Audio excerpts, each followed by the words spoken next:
Very good evening. Welcome to top 9 news. నేను ప్రతిభ. BJP ప్రజాగ్రహ సభ కాకరేపుతున్న Javadekar comments. Hero Siddharth కు Perni counter. ఇలాంటి top 9 AP TS నగర వార్తలు ఇప్పుడు చూద్దాం. కులం, మతం, ప్రాంతంతో సంబంధం లేకుండా సంక్షేమ పథకాలు అమలు చేస్తున్నామని చెప్పారు సీఎం జగన్. గతంలో ప్రభుత్వాలు స్కీంలను ఎలా కత్తిరించాలా అని ఆలోచించేవని, కానీ ఇప్పుడు ప్రజలనే వెతుక్కుంటూ పథకాలొస్తున్నాయని అన్నారు. గతంలో సంక్షేమ పథకాలు అందుకోలేకపోయిన లబ్ధిదారుల ఖాతాల్లో 703 కోట్ల రూపాయలు జమ చేసింది ప్రభుత్వం. వైసీపీపై సమర శంఖాన్ని పూరించారు బీజేపీ నేతలు. ప్రజాగ్రహ సభ పేరుతో అధికార పార్టీపై తీవ్ర విమర్శలు చేశారు. ఒక్క అవకాశం ఇవ్వండి, అభివృద్ధి అంటే ఏంటో చూపిస్తాం అని ప్రజలకు పిలుపునిచ్చారు సోము. బీజేపీని గెలిపిస్తే 3 ఏళ్లలో రాజధానిని కట్టి చూపిస్తామన్నారాయన. బీజేపీ ప్రజాగ్రహ సభలో సీనియర్ నేత ప్రకాష్ జవడేకర్ సంచలన వ్యాఖ్యలు చేశారు. ఏపీకి చెందిన చాలా మంది నేతలు ప్రస్తుతం బెయిల్పై బయట ఉన్నారని, వాళ్లంతా ఏ క్షణమైనా జైలుకు వెళ్లొచ్చని చెప్పారు. పోలవరానికి అన్ని అనుమతులు ఇచ్చినా ఇప్పటికీ పూర్తి కాలేదన్నారు జవడేకర్. ప్రజాగ్రహ సభలో బీజేపీ నేతల విమర్శలకు గట్టి కౌంటర్ ఇచ్చారు సజ్జల. ఏపీలో బీజేపీని టీడీపీ ఏజెంట్స్ నడుపుతున్నారని విమర్శించారు. చంద్రబాబు వెనకుండి తన 2 ఎంపీలతో ఏపీ బీజేపీని నడుపుతున్నారని అన్నారు. ఏపీలో రామరాజ్యం నడుస్తోందన్నారు సజ్జల. సినిమా టికెట్ల వివాదంపై స్పందించిన హీరో సిద్ధార్థ్ కు స్ట్రాంగ్ కౌంటర్ ఇచ్చారు మంత్రి పేర్ని నాని. చెన్నైలో ట్యాక్సులు కట్టే సిద్ధార్థ్ కు ఏపీ ప్రభుత్వంతో ఏం సంబంధం అని ప్రశ్నించారు ఆయన. బహుశా స్టాలిన్ గురించి మాట్లాడుండొచ్చేమో అని ఎద్దేవా చేశారు. అది ప్రజాగ్రహ సభ కాదు, జగన్ అనుగ్రహ దీక్ష అని విమర్శించారు పీఎస్సీ చైర్మన్ పయ్యావుల కేశవ్. దేశంలో బీజేపీ మోదీ, అమిత్ షా నెట్వర్క్ లో ఉంటే ఏపీలో బీజేపీ మాత్రం జగన్ నెట్వర్క్ లో పనిచేస్తోందని ఆరోపించారు. రాష్ట్రంలో జరుగుతున్న ఆర్థిక అత్యాచారంపై విచారణ చేయించగలరా అని సవాల్ చేశారు పయ్యావుల. టీఆర్ఎస్, కాంగ్రెస్ దళితులను కేవలం ఓటు బ్యాంకుగా మాత్రమే చూస్తున్నాయని, బీజేపీ మాత్రం వాళ్ల అభివృద్ధి కోసం పనిచేస్తోందని చెప్పుకొచ్చారు బండి సంజయ్. 19 ఎస్సీ నియోజకవర్గాల్లో నిర్వహించిన సర్వే ఫలితాలు కూడా బీజేపీకే అనుకూలంగా ఉన్నాయని చెప్పారు. ఎస్సీ నియోజకవర్గాలపై నిర్వహించిన వర్క్ షాప్ లో పాల్గొన్నారు బండి సంజయ్. రేవంత్ రెడ్డి మంచి చేస్తే అభినందిస్తా, కరెక్ట్ కాకపోతే ప్రశ్నిస్తా అన్నారు జగ్గారెడ్డి. తాను హైకమాండ్ కు రాసిన లేఖ ఎలా లీక్ అయిందో తెలుసుకుంటానన్నారు. పార్టీలో ఒంటెత్తు పోకడలు సాగవని, అందరినీ కలుపుకుని పోవాలని సూచించారు. హైదరాబాద్ వాసుల ట్రాఫిక్ కష్టాలు తీరబోతున్నాయి. ఎల్బీ నగర్ చాంద్రాయణగుట్ట రూట్ లో మరో ఫ్లైఓవర్ అందుబాటులోకి వచ్చేసింది. మంత్రి కేటీఆర్ ఈ ఫ్లైఓవర్ ని ప్రారంభించారు. 2018 ఏప్రిల్లో మిథాని ఓవైసీ ఫ్లైఓవర్ నిర్మాణాన్ని చేపట్టింది.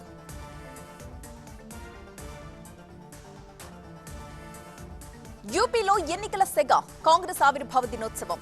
ఢిల్లీలో రెసిడెంట్ డాక్టర్స్ ప్రొటెస్ట్. ఇలాంటి టాప్ 9 నేషనల్ న్యూస్ ఇప్పుడు చూద్దాం. యూపీలో ఎన్నికల వేడి రాజుకుంటోంది. ఇటీవల భారీ నగదుతో పట్టుబడ్డ పీయూష్ జైన్ సెంటర్ గా ఇరు పార్టీల నేతలు దుమ్మెత్తి పోసుకుంటున్నారు. నల్లధనం దొంగ పీయూష్ జైన్ అని మీ పార్టీ వాడని అమిత్ షా అంటే, సొంత పార్టీ నేతపైనే దాడులు చేయించారంటూ ఆగ్రహం వ్యక్తం చేశారు అఖిలేష్. ఉత్తరప్రదేశ్ లో గత పాలకులకు అభివృద్ధి పట్ల ధ్యాసే లేదని ప్రధాని నరేంద్ర మోదీ విమర్శించారు. బీజేపీ అధికారంలోకి వచ్చాక ఎన్నో ప్రాజెక్టులు చేపట్టినట్టు చెప్పారు. కాన్పూర్ మెట్రో ట్రైన్ ప్రాజెక్ట్ ని ప్రారంభించారు. ఆ తరువాత మెట్రో ట్రైన్ లో ప్రయాణించారు ప్రధాని మోదీ. కాంగ్రెస్ పునాదుల్ని బలహీనపరిచేందుకు కొన్ని విద్వేషపూరిత సిద్ధాంతాలు ప్రయత్నిస్తున్నాయని కాంగ్రెస్ అధ్యక్షురాలు సోనియా గాంధీ ధ్వజమెత్తారు. కాంగ్రెస్ పార్టీ 137వ వ్యవస్థాపక దినోత్సవం సందర్భంగా జెండాను ఆవిష్కరించారు సోనియా. బీజేపీ కేంద్రంగా పరోక్ష విమర్శలు కూడా గుప్పించారు. కాంగ్రెస్ ఆవిర్భావ దినోత్సవం సందర్భంగా సోనియా గాంధీకి చేదు అనుభవం ఎదురైంది. పార్టీ జెండాను ఆవిష్కరిస్తున్న సమయంలో జెండా ఊడిపడింది. తాడును కార్యాలయ సిబ్బంది గట్టిగా లాగడంతో జెండా ఊడి సోనియా గాంధీ చేతుల్లో పడింది. సమయస్ఫూర్తితో వ్యవహరించిన సోనియా జెండాను పైకెత్తి శ్రేణులకు చూపించి కార్యక్రమాన్ని పూర్తి చేశారు. దేశీయ బ్యాంకింగ్ రంగంలో మొండి బకాయిలు తగ్గుముఖం పట్టాయి. ఈ విషయాన్ని స్వయంగా వెల్లడించింది ఆర్బీఐ. గత సంవత్సరం 8.2గా ఉన్న ఎన్పీఏలు ఈ సంవత్సరం 7.3% తగ్గాయని చెప్పింది ఆర్బీఐ. మొండి బకాయిల శాతాన్ని మరింత తగ్గించడానికి చర్యలు తీసుకుంటున్నట్టుగా వివరించింది. ఢిల్లీలో రెసిడెంట్ డాక్టర్స్ ఆందోళనకు దిగారు. నీట్ పీజీ కౌన్సిలింగ్ ఆలస్యానికి వ్యతిరేకంగా నిరసనలు చేపట్టారు. ఢిల్లీ సఫ్దర్గంజ్ హాస్పిటల్ నుంచి ర్యాలీ నిర్వహించారు. ఈ ర్యాలీలో పెద్ద సంఖ్యలో రెసిడెంట్ డాక్టర్స్ పాల్గొన్నారు. ఇవాల్టి నుంచి వైద్య సదుపాయాలన్నీ కూడా పూర్తిగా నిలిపేస్తున్నట్లుగా ప్రకటించింది డాక్టర్స్ అసోసియేషన్. వివాదాస్పద భద్రతా బలగాల ప్రత్యేక అధికార చట్టంపై నిరసన స్వరాలు వినిపిస్తున్నాయి. ఈ చట్టాన్ని ఎట్టి పరిస్థితుల్లోనూ ఉపేక్షించేది లేదన్నారు Meghalaya chief minister Sangma. Manipur assembly ఎన్నికల్లో ఈ చట్టం కేంద్రంగానే ఎన్నికల ప్రచారాన్ని చేపడతామని స్పష్టం చేశారు సీఎం.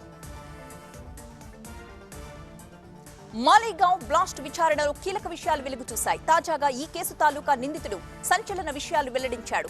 అప్పట్లో యోగి ఆదిత్యనాథ్ ఆర్ఎస్ఎస్ లీడర్లకు వ్యతిరేకంగా సాక్ష్యం చెప్పాలంటూ యాంటీ టెర్రర్ స్క్వాడ్ తనపై ఒత్తిడి తెచ్చిందని బాంబు పేల్చాడు నిందితుడు. రాజస్థాన్ లో ఇన్కమ్ ట్యాక్స్ తనిఖీల్లో కోట్ల రూపాయలు పట్టుబడ్డాయి. ఎలక్ట్రికల్ గూడ్స్ మ్యానుఫ్యాక్చర్ సెక్టార్లోని 2 గ్రూపులపై ఐటీ దాడులు కొనసాగాయి. ఈ దాడుల్లో ఏకంగా 300 కోట్ల బ్లాక్ మనీ పట్టుబడింది.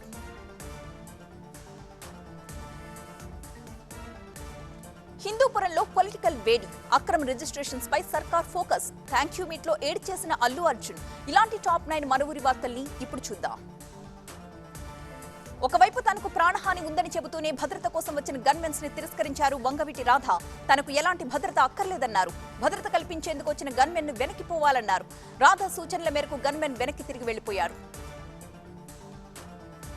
హిందూపురంలో రాజకీయం వేడెక్కింది. బాలయ్య ఇంటి ఎదుట ఉద్రిక్త పరిస్థితులు నెలకొన్నాయి. వైసీపీ టీడీపీ శ్రేణులు పోటాపోటీ నినాదాలతో హోరెత్తించాయి.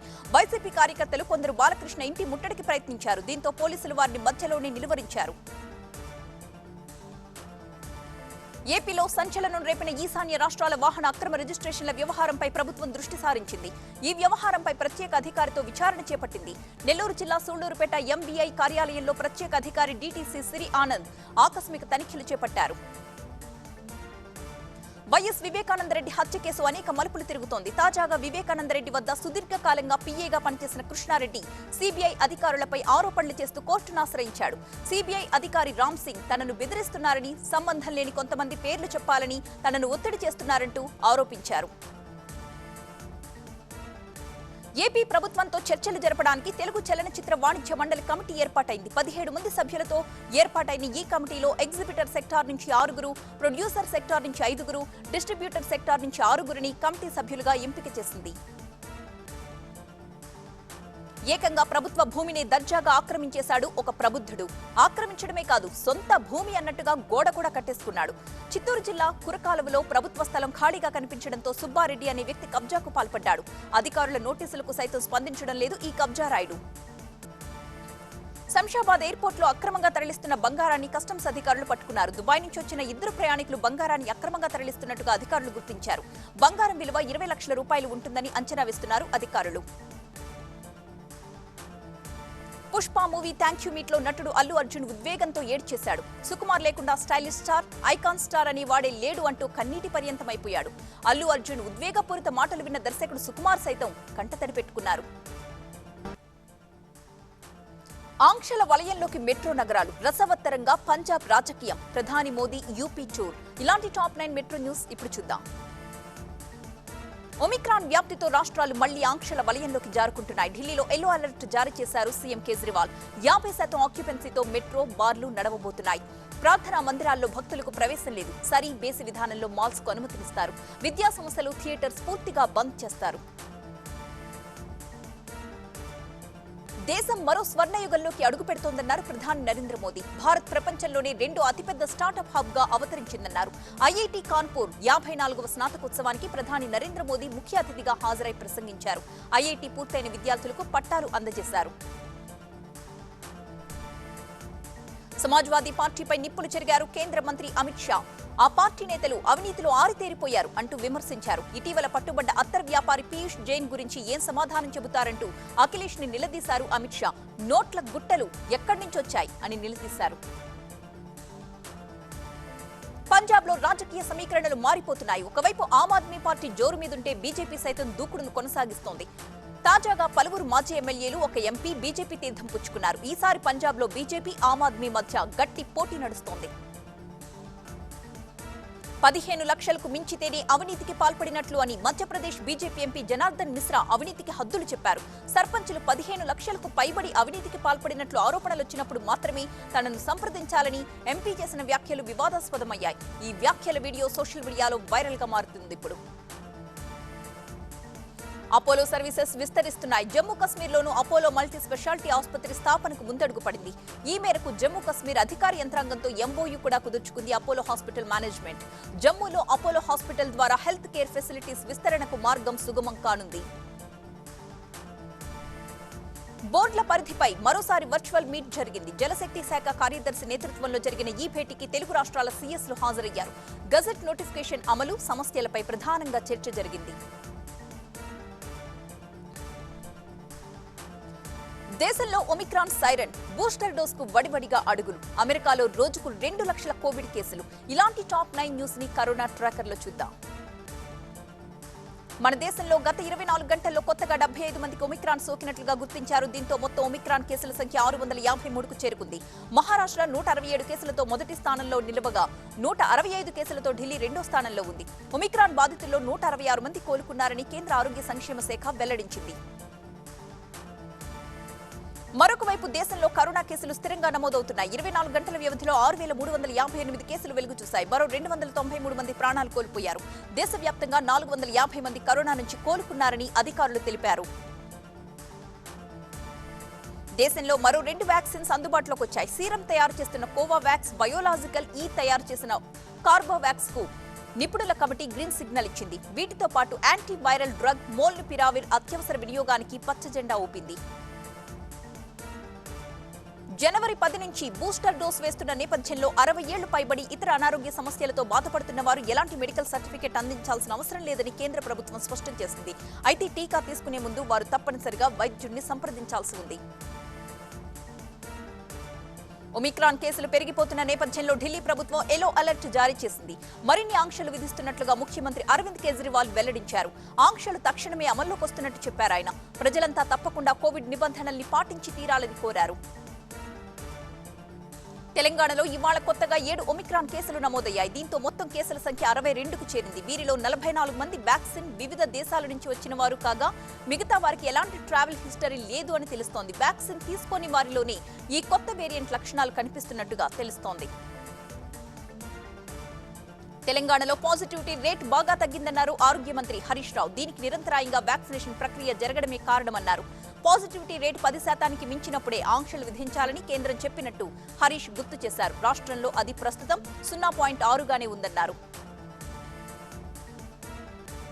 ఒమిక్రాన్ నేపథ్యంలో తెలంగాణ ప్రభుత్వం స్వల్ప ఆంక్షలతో నూతన సంవత్సర వేడుకలకు ప్రత్యేక అనుమతినిచ్చింది. డిసెంబర్ 31న మద్యం దుకాణాలకు అర్ధరాత్రి 12 గంటల వరకు, బార్లు, పబ్లు, స్పెషల్ ఈవెంట్లకు రాత్రి 1 గంట వరకు అనుమతినిస్తూ ప్రభుత్వం ఉత్తర్వులు జారీ చేసింది.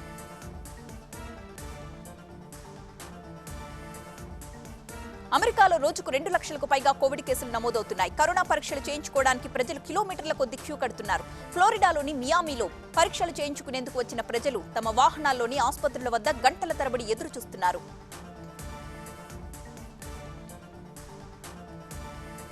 చైనాలో మళ్లీ ఆంక్షలు, తీరు మారని బ్రెజిల్ ప్రెసిడెంట్, వ్యాక్సిన్ కోసం ఎగబడుతున్న జనం. ఇలాంటి టాప్ 9 వార్తల్ని ఇప్పుడు న్యూస్ జంక్షన్ లో చూద్దాం.